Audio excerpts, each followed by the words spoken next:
So update ko muna kayo dito sa mga pang norte natin at pang summer. Ito yung mga susunod na ililipad nga namin. So summer muna. Ewan ko kung ililipad nung kasama natin sa loob tong dalawa na to kasi breed yan ng Camiguin finisher saka 2 times north 2 times south finisher. Ang kapatid dyan, ito, yan. Ito ililipad ko yan. Saka yung tatlong choco na yan, puro masili. So malalaman natin.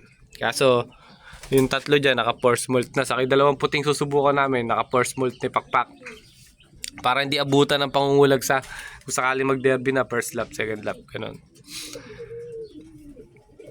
Pero itong mga to bata pa eh. Kaya hayaan na lang natin yan. Kahit abutan na sa lap yan, kung masasanay naman natin, may hahabol natin, okay na.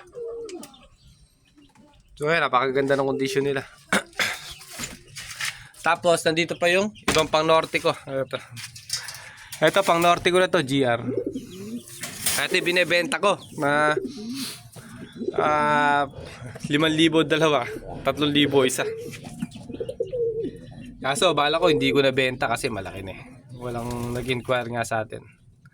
Super set winner yung nanay, tapos ay super set winner yung tatay.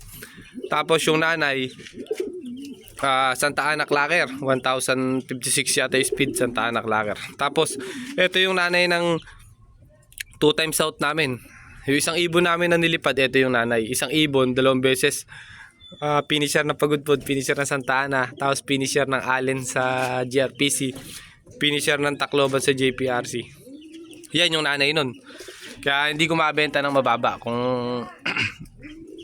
kung iaalis ko man. So yun na, hanggang dito na lang muna yung video natin guys. Update ko kayo sa susunod, abangan.